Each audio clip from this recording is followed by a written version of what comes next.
Ladies and gentlemen, it gives me great pleasure to address you all on this important national workshop on risks to biological diversity.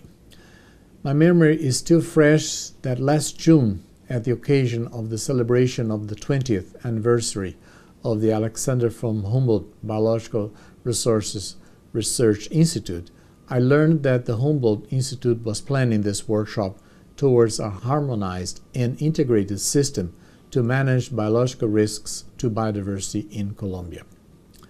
I would like to congratulate Professor Ana Maria Hernandez Salgar and the Humboldt Institute for initiating and materializing this important workshop that starts today in Bogota, Colombia, and please accept my heartfelt appreciation to all participants from various relevant sectors. I would like to recognize how important it is for a country like Colombia that is accessing to the OECD membership in times of rapid economic growth and at the same time pursues management of various risks to biodiversity through the establishment of a national system for biological safety, knowing that biodiversity provides possible solutions for human-induced impacts on Earth, such as climate change, and knowledge on biodiversity provides ways to manage threats to biodiversity, such as risks associated with the introduction of invasive alien species and living modified organisms. I would like to stress that this meeting is critically important to seek harmony between development and management of risks to biodiversity. You may recall that last month in Pyeongchang, Republic of Korea, the parties to the Convention on Biological Diversity met together under the theme of Biodiversity for Sustainable Development. During the COP on October 12, 2014, the Convention made a historic step as the Nagoya Protocol entered into force following its ratification by 51 parties to the Convention on Biological Diversity. The COP also reviewed the progress of implementation of the Strategic Plan for Biodiversity and achieving the Aichi biodiversity targets. Parties also took further steps in the implementation of the Cartagena Protocol on Biosafety and the Nagoya Protocol on Access and Benefit Sharing.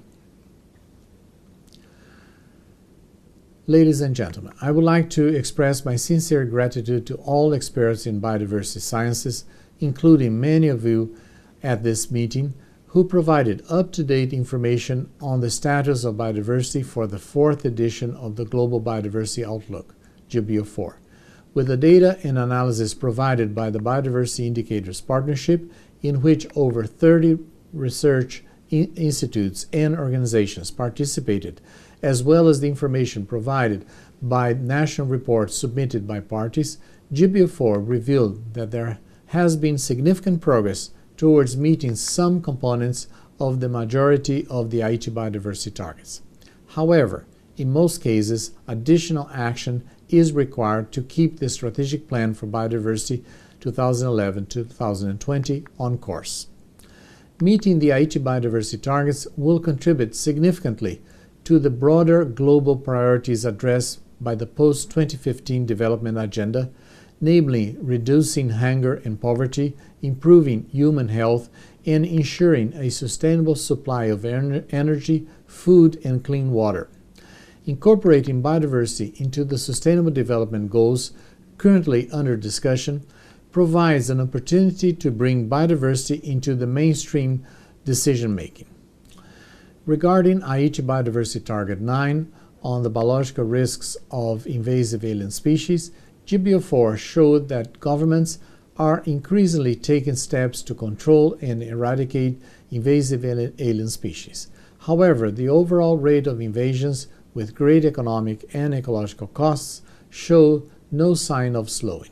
Parties should take action to identify and control the main pathways responsible for species invasions and develop border control or quarantine measures to reduce the likelihood of potentially invasive species being introduced, and making full use of risk analysis and international standards. At its last meeting, the Conference of the Parties adopted new guidance to tackle the introduction of invasive alien species. This is an important step forward to prevent and control the risks to biodiversity posed by unwanted biological hazards being introduced through international trade of species as pests, aquarium and terrarium species, and as live bait and live food. With regard to the risks of living modified organisms resulting from modern biotechnology, once again, parties have reaffirmed their commitment to conducting scientifically sound risk assessments that provide the basis for decision-making and risk management. Parties welcome the guidance on risk assessment of LMOs and encourage its use as a tool for assessing the environmental risks of LMOs and for building capacity in this area. I too would like to encourage Colombia, through its National System for Biological Safety, to make use of this guidance. Ladies and gentlemen, biodiversity, the variety of life present in different ecosystems, has fascinated us since early human societies, and most especially since the beginning of zoology and botany by Aristotle and Theophrastus in the ancient Greco-Roman world. Today, I wish to recognize the role of the explorer naturalist Alexander von Humboldt, who investigated the interactions between organisms and their environment and explained the ways this relationship depends on geography. His work in the early 19th century provided the foundation for modern biogeography. In the 21st century, we all know that species, habitats, and ecosystems compose distinct biogeographic regions where diverse natural resources for us to consume directly or creating additional value change in our economy are originated.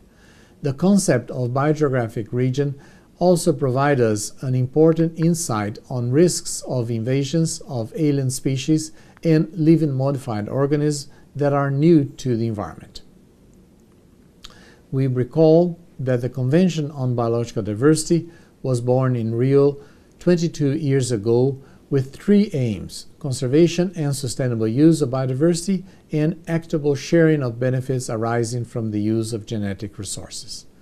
This meeting on integrated approach to deal with the risks on biodiversity is indeed timely, as the world needs to take actions for biodiversity through close collaboration between different sectors in a coordinated manner. In particular, the relevant sectors of food and agriculture production, international trade, transport on land and waters can contribute to manage pathways of introduction of invasive alien species or LMOs, noting that effective management should be supported by science and assess risks on biodiversity. We also note that the participation of indigenous peoples and local communities in mainstream biodiversity is necessary to keep the integrity of the ecosystems and to sustain human livelihood in the field. Only when we make effective use of science and the precautionary principle will we be able to manage the biological risks to biodiversity. I wish you fruitful discussions on national planning for managing biological risk to the Colombian biodiversity and better guide on biodiversity conservation and sustainable development, like the nature that Alexander von Humboldt explored along the Orinoco River and the Andes over 200 years ago. I'm already looking forward to receiving the report of this important meeting to be shared with parties wishing to learn the approach taken by this megadiverse country, Colombia. Thank you.